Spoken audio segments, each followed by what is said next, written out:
Born on the 6th of October 1957 in Durban, South Africa, 62-year-old Bruce David Grobbellaar is one of the most eccentric, colorful, controversial, popular, and without a doubt, the most successful footballer Zimbabwe has ever produced.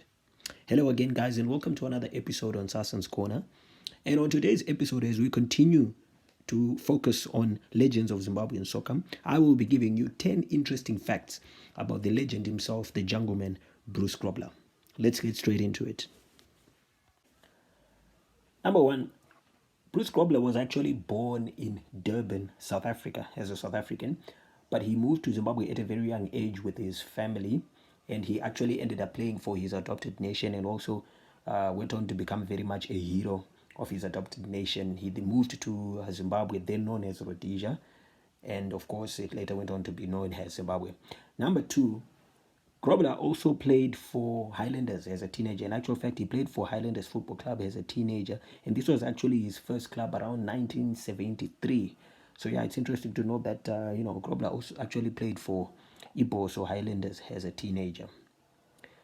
Number three, Grobbellaar was also a member of the Rhodesian Army. Interesting to know that Bruce Grobbellaar was a member of the Rhodesian Army during the War of Liberation, or the liberation struggle in Rhodesia, Zimbabwe. He was conscripted into the Rhodesian Army in 1975.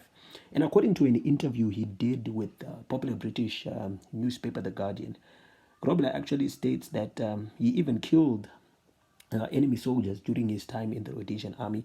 And he goes on to state a very interesting story where he had a colleague of his in the Rhodesian Army, and this individual actually had a habit of cutting off the ears of enemy soldiers and collecting them. He states in the interview that his colleague would actually cut off the ears and put them in jars that he collected. And he says that the guy actually had quite a number of jars that he would cut off the ears of African soldiers, and he would put the ears in there. And he says the reason the guy used to do this was because his family had been traumatized by liberation fighters, and so this was some sort of revenge. However, Grobbellaar clearly states that he obviously had a different opinion. He was very much against the violence, and also he very much wasn't a white supremacist, which probably explains why he was very popular within the black community. Number four, Bruce played for a record 20 clubs over his career. However, it's interesting to note, and I must point out that of these 20 clubs, most of them, or rather some of them, you will find that they were actually amateur teams that he played for. But it's interesting to note, that over his career, Bruce, played for, a total of 20 teams. And these 20 teams, you'll find that these were teams that were from Zimbabwe, South Africa, Canada, as well as England. Number five, in a poll conducted by Liverpool supporters, Bruce Grobbellaar was actually voted the second best Liverpool goalkeeper of all time. And he was actually voted at the number 17 in terms of the most popular Liverpool players of all time. So that goes a long way to show you just how highly regarded the Jungleman is in the legendary or the famous English Premiership side, Liverpool FC. Number six, Bruce Grobbellaar spent a total of 14 years at the famous Liverpool Football Club, a period which saw him winning 6 league titles with the club, 3 FA Cup titles, 3 League Cup titles, and of course the European Cup, of course now known as the UEFA Champions League.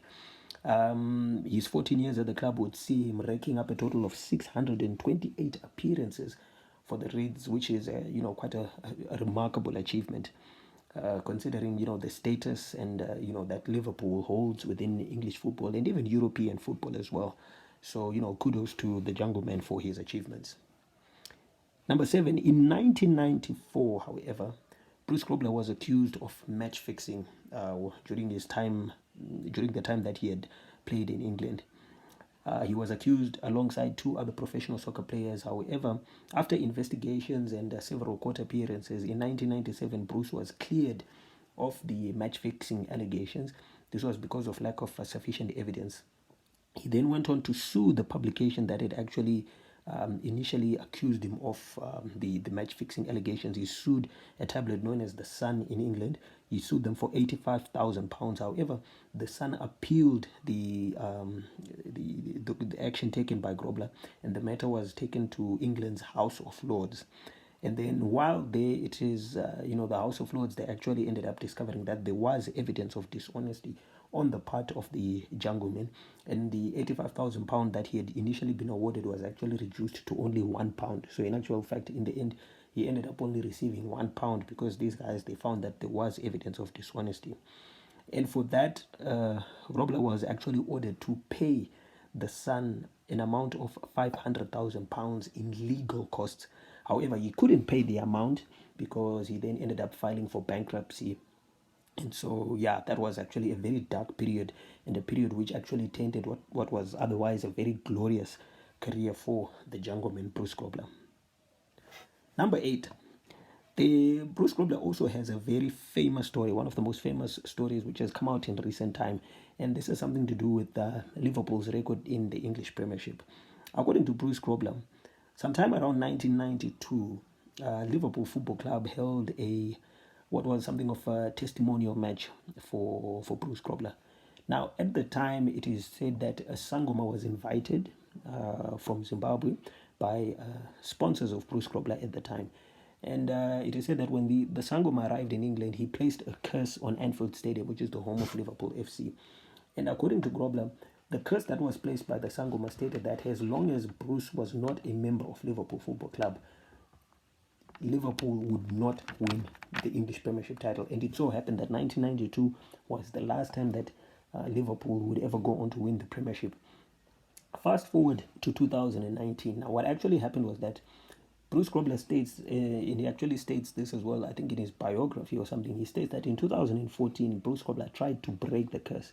And how he did this was by trying to pour urine on the two goal posts on the two goal ends rather at Anfield Stadium.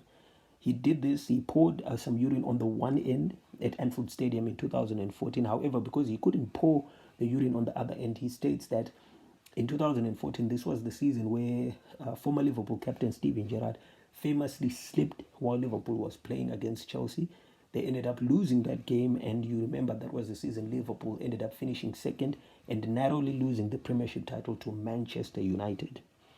Fast forward to 2019, during another one of the social matches that they play at Liverpool for Legends and so forth.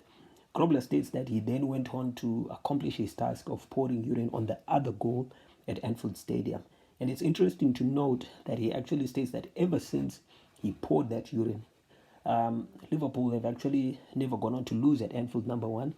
And, at the time of making this video, Liverpool have actually won the English Premiership title. So Bruce, claims that because he lifted the curse, Liverpool went on to win the title. And at the time when he did pour the urine, he actually stated that because he had poured the urine, Liverpool would definitely go on to win the Premiership title. And as it turned out, his prophecy came out true. Liverpool have actually gone on to win the English Premiership title. So it's interesting. Anyone out there may be hoping to win, the Powerball lottery or anything. Maybe Bruce Grobbellaar is just the person to consult. Number 9. Another interesting story that Grobbellaar recently came out with was that during his time as head coach of South African Premier Soccer League side SuperSport United, Grobbellaar claims that the reason he got fired from SuperSport United was that his then assistant coach, Pitso Mosimane, who happens to be the current head coach of popular South African side Mamelodi Sundowns, as well as a former coach of the South African national team, he claims that during his time at SuperSport United, Pitso Mosimane got him fired because he framed a story whereby he stated to the club's management that Grobbellaar was coaching SuperSport United drunk most of the time. In other words, Bruce Grobbellaar had a drinking problem in that he was drunk during most of his time at work. And he says that Pitso didn't like him. He framed the story to the club's management. He says that it was not only Pitso but two other individuals at the club. And this is the reason why he got fired from the club. Grobbellaar actually made these statements during an interview he made with popular South African sports journalist Robert Marawa on Metro FM. And he says that, there are individuals he would love to coach once again in South African football, but he says that there are individuals who do not want him to be coaching in South Africa. Why? Because according to him, he calls it as it is. In other words, he calls a spade a spade. He also goes on to state that, Pitso is probably one of the few people who would want him to coach in South Africa because he knows he would provide him with some stiff competition. So, yeah, that's another interesting claim from the, ever eccentric and ever colorful jungleman Bruce Grobbellaar.